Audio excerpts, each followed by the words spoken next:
Charisma is the ability to attract people around you, making them respect, love, and want to be with you. Okay, before we start, don't forget to like, subscribe to the channel, and hit the notification bell to receive all the latest updates. If you have any questions or criticisms, write them in the comments.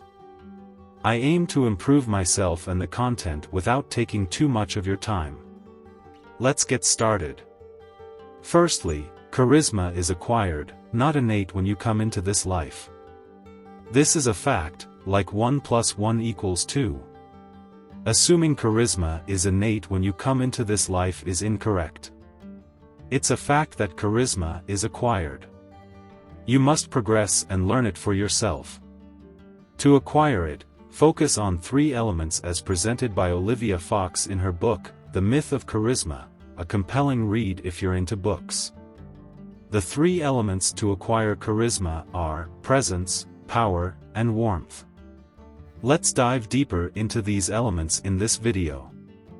After finishing this video, you might be able to start applying everything I discuss here today and notice the difference in how people, friends, and acquaintances treat you compared to before you started applying these principles.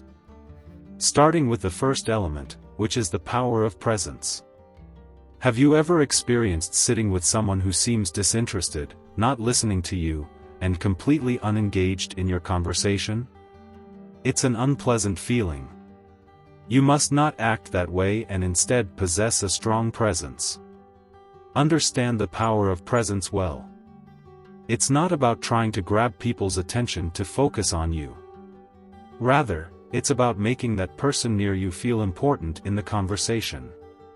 For example, Elon Musk, known for his charisma, focuses on specific individuals before starting a conversation, making them feel important. This behavior makes them feel valued, instantly attracting them to him. Charisma is about quality communication, not quantity. Quality outweighs quantity in this case. The question is, how do you master the first element, the power of presence? Firstly, focus on the now. Before I tell you the psychological method to apply, let me explain what focus on the now means. Your mind needs to be present. If you find your mind wandering while talking to someone, redirect your focus to the person you're speaking with. How do you do this? I'll explain step by step. When you catch yourself drifting away from a conversation, focus on one of your senses. For instance, concentrate on your breath, your inhales and exhales, or focus on your feet on the ground, or the sensation of your hand on your clothes, and so forth. This will bring you into a state of mindfulness for a few seconds, allowing you to refocus on the person. Secondly, be comfortable. You can't exude charisma if you're not comfortable. It diminishes your power of presence. Apply this not just to charisma but to everything in life. Learn to be at ease. When walking, take your time, it shows charisma and self-confidence. Ensure you get enough sleep, exercise, and indulge in your hobbies. The key is to always be at ease, and that will lead you to a powerful presence. Thirdly, visual communication. Try, whenever possible, to maintain eye contact with someone you're speaking to. Mirror your eye movements with theirs. This makes the other person feel engaged and drawn to you subconsciously. Fourthly, don't make the other person feel unimportant. For instance, avoid constantly checking the time or using your phone during a conversation. Don't pretend you want to be somewhere else. If you don't want to talk, excuse yourself politely, citing other engagements. Showing disinterest and pretending will undermine your presence and indicate to the other person that they are unimportant.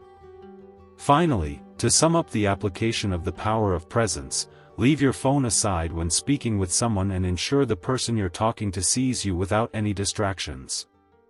This not only helps you focus more but also signals your genuine interest in what they're saying. When you practice these 5 steps, you'll have mastered the skill of the power of presence, a crucial skill in exuding charisma.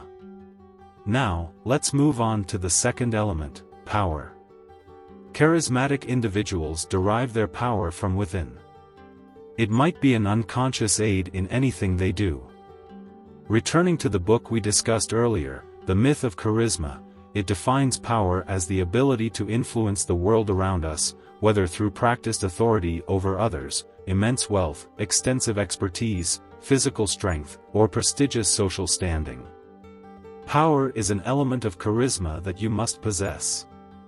Even if you're a good listener and have a strong presence but lack power and influence, you'll only be charming, not charismatic.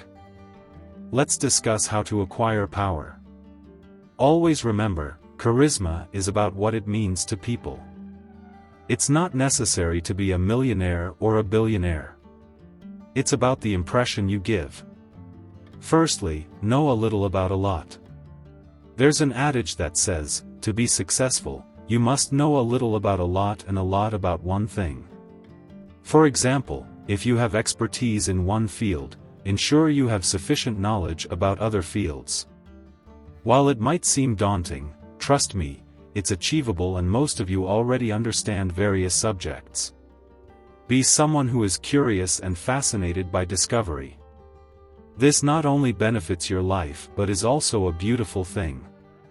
Just start, and you'll notice the difference. Secondly, take up space. This refers to body posture, giving off an impression of strength. You might notice this in someone with a high position, such as a company director or a successful entrepreneur. They often occupy more space in a room, claim their seat, and sit comfortably. Focus on these aspects. Thirdly, body language. Body language is crucial in conveying strength. I'll provide 3 examples. Placing your hand on the side of your abdomen. Crossing your right leg over your left leg and placing your hand behind your head while ensuring closed body language. Placing your hand on the table and leaning slightly forward. These are examples of postures that exude strength. Practice them, as they not only give off an impression of power but also make you feel powerful.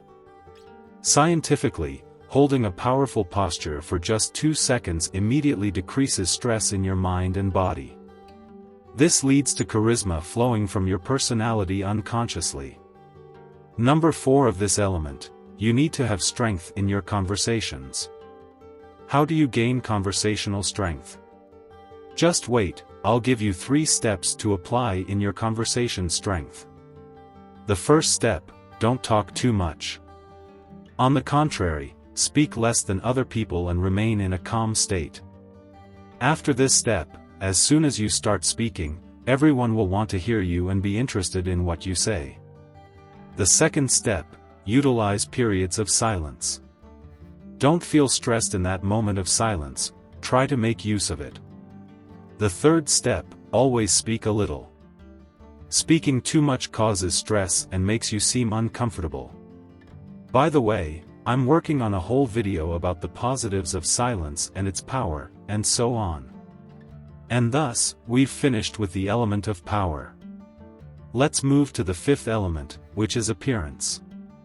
There's no need to delve into it, it's clear. From here, we've concluded with the power element and moved on to warmth. It means that after acquiring presence and power, we add this to complete all the elements of charisma. Actually, this one is difficult compared to the other elements, like power and authority. Just pretending to have them may backfire. Here's the thing, you must genuinely become affable. It's not something you can fake. I'll give you some steps to apply. You'll see the difference yourself. Firstly, empathy. Being empathetic and sympathetic isn't easy, but it's not hard either. All you have to do is understand people's issues, empathize with them, and be sympathetic towards them. Imagine yourself in their shoes. I'm not saying sympathize and share in their negatives, but understand people and be sympathetic towards them. Secondly, act like the host. Just as when one of your friends comes to your house and you do your best to make them feel comfortable and welcome, so that they enjoy their time with you. Apply this mentality to your life. Always behave with people as if you were the host. Always imagine yourself as the host, and with time, you'll learn it and it will become normal for you. It not only makes people like you, but it gives you charisma and a nice presence. Thirdly, compliments. Compliments are good for charisma, but they have to be genuine. Not everything you see should be praised. That's nice, your pants are nice, your hair is nice, and so on. What's important is that the compliment should be sincere. Fourthly, relax in your sitting posture. Sometimes, in some situations or conversations, you need to be comfortable. Try to sit comfortably to give the impression that you're at ease and a good listener. And from here, we move on to the last thing. Fifthly, smile. A light smile sends a message of kindness, love, and affection to the people around you. Here, we've wrapped up the video with the summary and the recipe of presence, power, authority, and affability in 3 parts for you to combine and create charisma. If you've reached this point, I appreciate you. I hope you value my efforts and time, spent sleepless nights to complete this video. Don't forget to like and subscribe to the channel, and activate the notification bell to receive all the new content. If you have any questions or criticisms, write them in the comments. I wish you a happy day, and until we meet again.